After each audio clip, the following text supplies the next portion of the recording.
Good morning, good evening, and good afternoon for everybody. This is Podcast Happy at Work. My name is Tatiana Kovan. In our podcast, usually we meet with experts from different countries and discuss the people-centered approach for our business. And today my guest is one of my favorite person in the employer-branded global market is Alex here. Hi, Alex. Hey, Tatiana. Thanks for having me on. Thanks for joining us. I know what you are. For me, you are one of the best experts in employer branding. You are the head of Thank employer you. branding of GoDaddy, a company which I could recommend to everybody who had their own sites and developing the internet. And I know what you also you are founder of a common thread community. Is it correct? That's correct. Alex, and today I want to discuss some topics about employer branding and some trends in this sphere. And my first question is for you. What are great trends, tendencies which you see now on the market, which have a huge impact on your day-to-day job as employer brand director? Yeah. So I think there's definitely a lot of trends out there that I think are impacting employer brand. But I think off the top of my head, one is going to be just candidate discovery and experience. I think prior to 2025 and then now 26, you had chat bots and everything that would say they were AI, but not truly AI in that AI experience.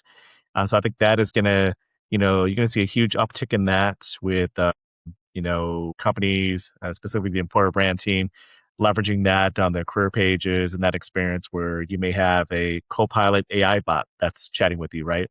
Or other, companies getting into the play with using their bots as well. But I think the discovery piece is really huge because the search patterns and behaviors that we were used to before, um, you know, before everything is if you're looking for something, you Google. But now, if you're looking at your analytics, your Google Analytics, and just where the organic traffic is coming from, that's changing, right? You're getting a lot of cloud searches. You're getting searches from ChatGPT, Gemini, Copilot, and that matters because what they're searching for now, what the results they're getting, is much different. Before, you're planning a lot for SEO optimization, which you don't throw that away. You should still be planning for that. However, when people are running searches, they're getting very specific answers. It's more conversational, right? Instead of the 3 to 4 pages and the fight to be on page 1 of the search results, you are actually getting, hey, how's the culture at, Google? It's giving you that answer. And so if you've done a good job with your employer branding strategy and the platforms that you're based on, and get great messages and testimonials there, I think you're in a solid position. If not, it has nowhere else to look. So you're having the search results go back to and give you an answer that may be from Reddit or Glassdoor, Indeed, Naukri, Zing, depending on which part of the world you're from and or where you're located. It's pulling that in, and you're hoping that what's been said about you is going to provide a really good result, which you may be pleasantly surprised or pleasantly disappointed by what's showing up. So I think that's the first one. Second is going to be, true authenticity and trust. I think we threw around authenticity for the longest time, prior to AI truly being embraced as much as it is now. But I mean, there's so much out there that's being, created that looks amazing. There's also stuff that, you can tell there's a Gemini logo or a ChatGPT logo watermark on the bottom, right? And that tells you, hey, it's not exactly real, right? It could be a very AI centric image that was created. That and with the videos, I think it's key to like really, and I'm not saying don't leverage those tools, but you got to use them in a way that really still provides that authenticity because people are going to look at that and question, okay, is this really coming from company A, B, C, or D, or did they make it up, right? Is that a real experience or is this what they want you to believe? I mean, we're always trying to, attract the right talent, but we want to do so for the right reasons and doing it, truly the best way possible. Now, I think the third thing is, that's really impacting employer brand right now is going to be better measurement. For such a long time, there's been the focus on vanity metrics, and we're hoping that vanity metrics, impressions and clicks, engagement share so much of a story with leadership, but then they want to see, okay, how's that impacting the bottom line?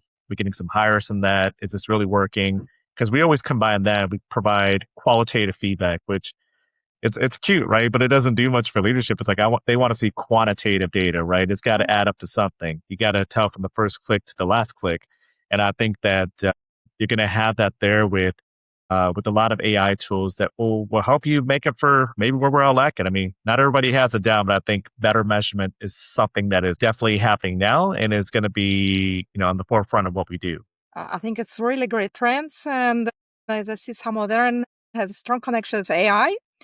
And I want to ask you about about your job. I could ask about it a little bit in consulting style.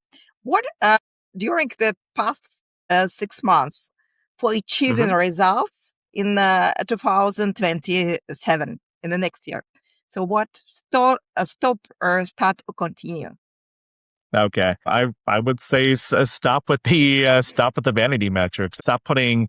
Don't let the data just sit up there for you, and tell your teammates, your leadership team, like how important the work is that you're doing.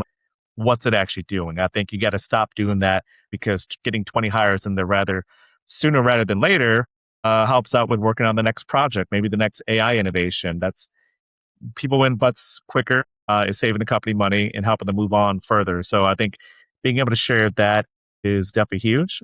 Now, what people should start doing, if you have not, is start embracing AI. There's so many new jobs that are created, so many processes, so many efficiencies that are gained.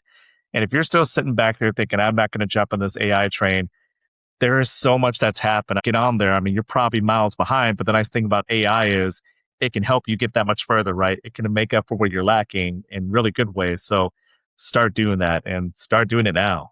One of the for improving situation is your employee advocacy program. It's engage your employees to sharing their positive emotion, the experience of the company.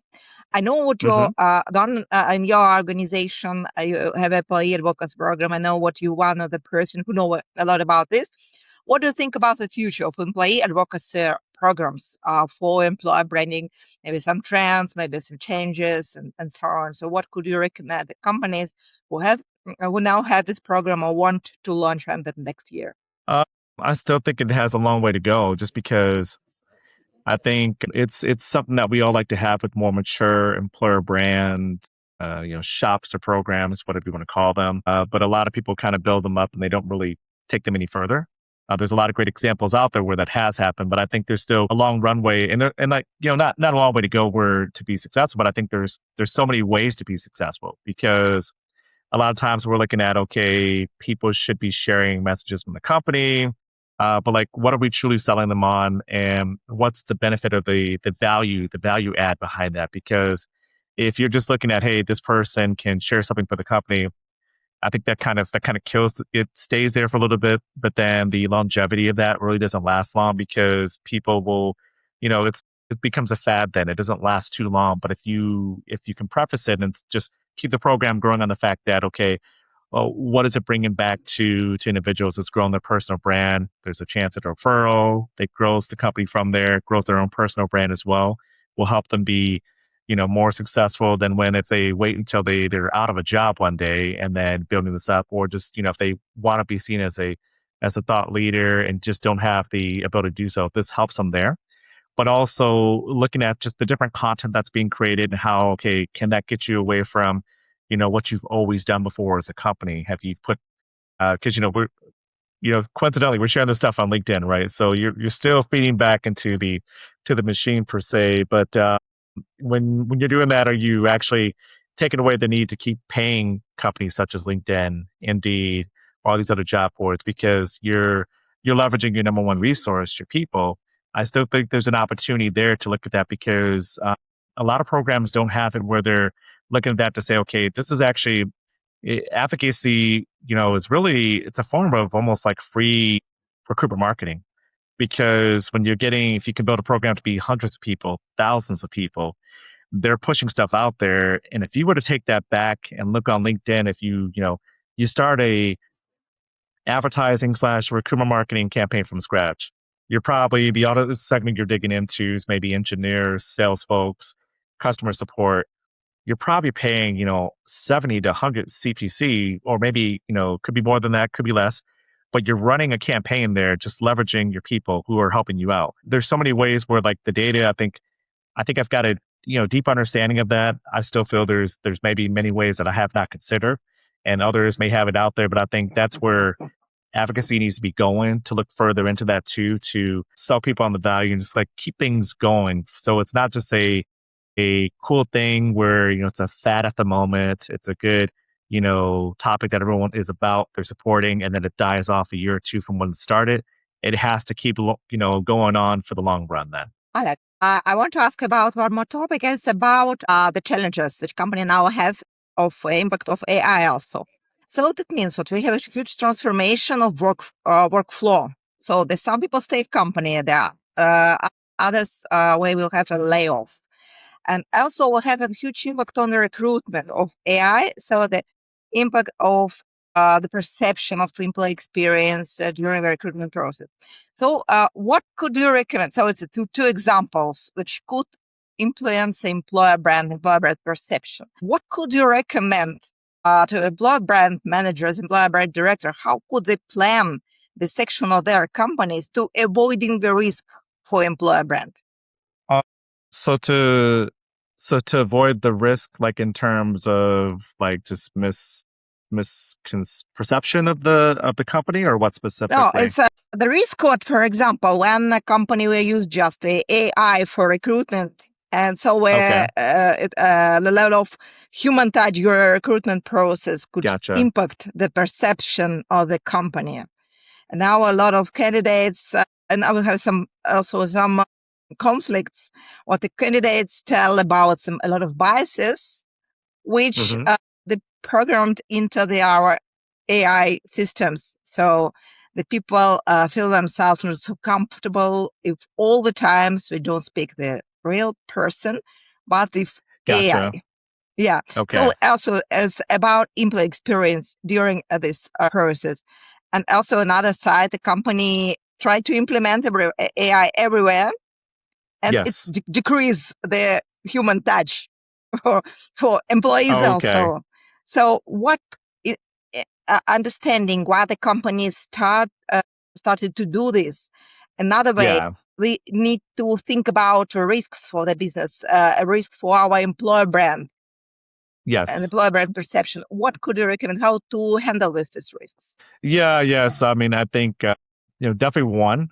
You would hope that the employer brand team is part of that project or that experiment to add that into the flow, because I do think, as you hit on, there's a huge risk there where it's a lack of a human touch.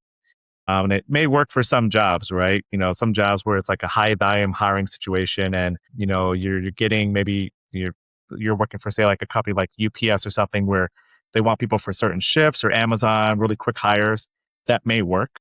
But still, there's potential for blowback where people are just, they're not happy with that. So I think, one, being involved initially, but also having a feedback loop, because if you're obviously you're helping to monitor the brand sentiment, reviews, and all that.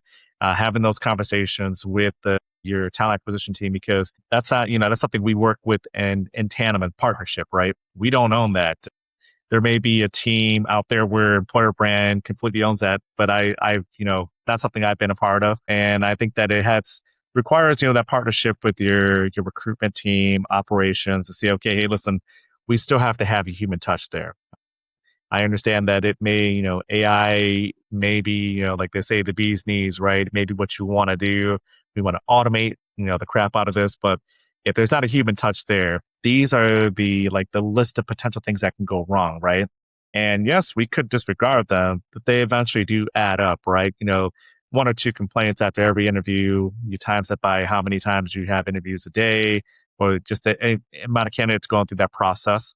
It goes to review on your favorite reputation sites, or if you have a post application survey, you're going to see that there too. And do you want to be dealing with that, or would you rather get ahead of the problems? Because I'm always a big fan of controlling what's in your control, right? So if you know that you can control that situation, why not do that versus leave it all to AI, and then all those reviews come in and you're taking a pretty bad beating in terms of your rating and just the overall impression of who you are and what your company is about. Alex, next question a question I want to ask you, it's about storytelling. You Okay. mentioned it's about storytelling, and you mentioned what this is one of the best way to get the feel of the company. Hmm. What could you recommend to the?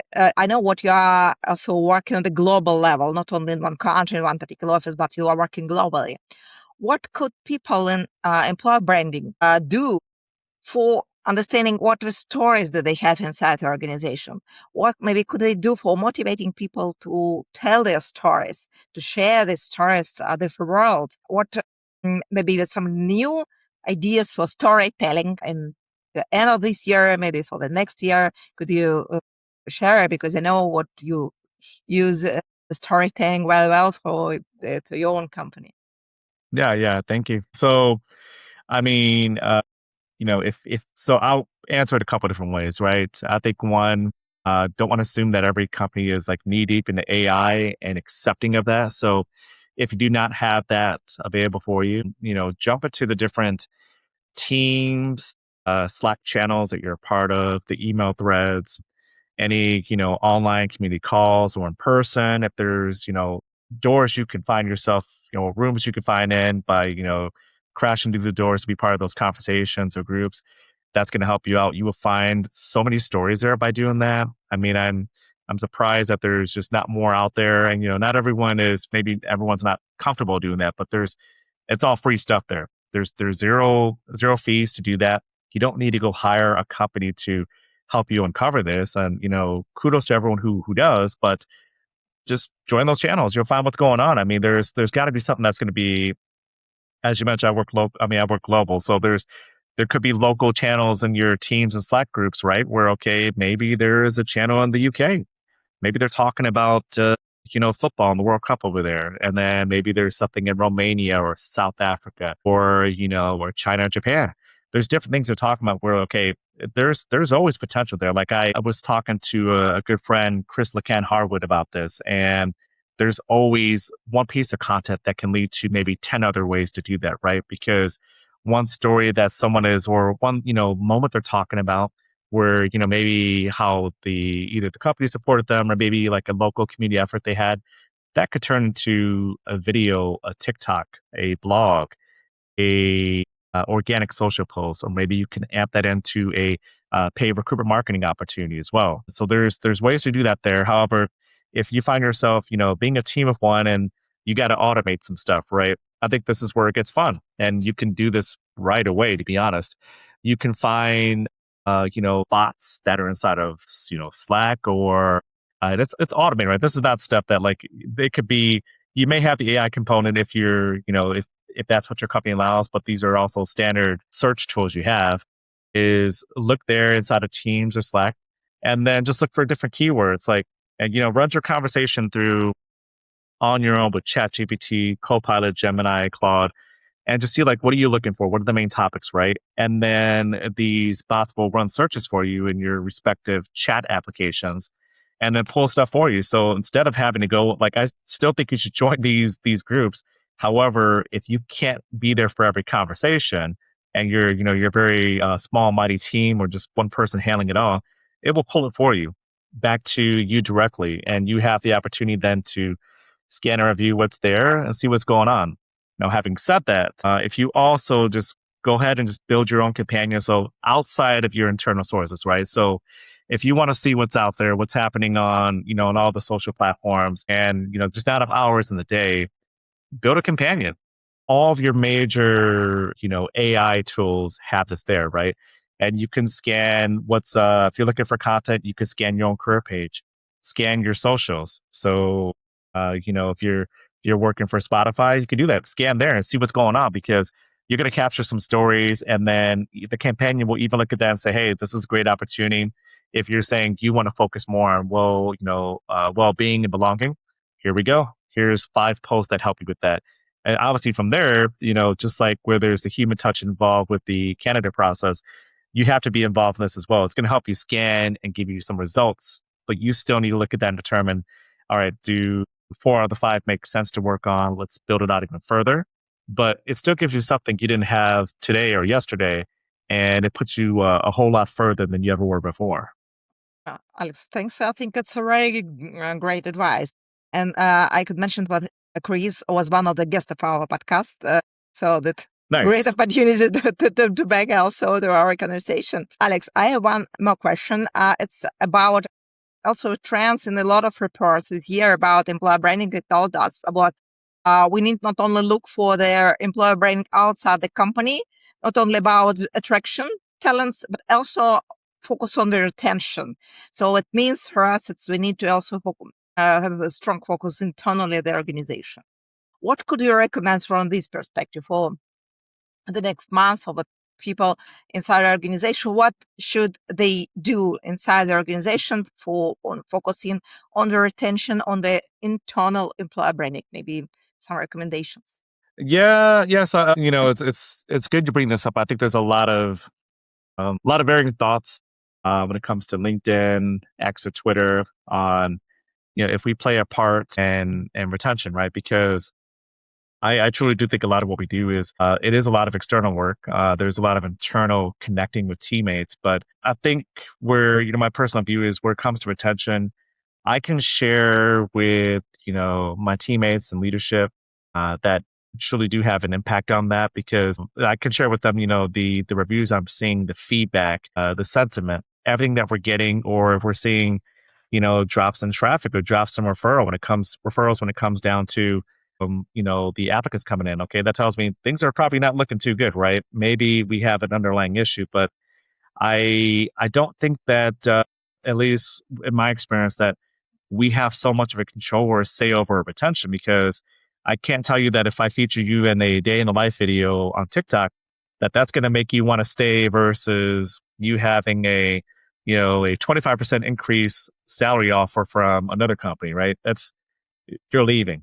See how it's true. But I can give you, leadership, all the data, my qualitative and quantitative feedback as well. But I think that's really it. I don't know if we can really control much of having someone stay versus them leave. I just want to be realistic about where we sit and how we can actually control and influence things. Alex, I think we could sum up a lot of things which you mentioned. And to sum up our conversation, because for me it was full of a lot of ideas. To sum up, if three main tips which you could give to all the people who are responsible now for employer branding into 2026, 2027, what three main tips could you give to this person that should they focus on? Yeah, I would seriously look at, what growth opportunities your company offers to people who are looking to join you. I mean, I think the biggest thing that still goes around is everyone resorts to we're hiring, and it's what about the opportunity?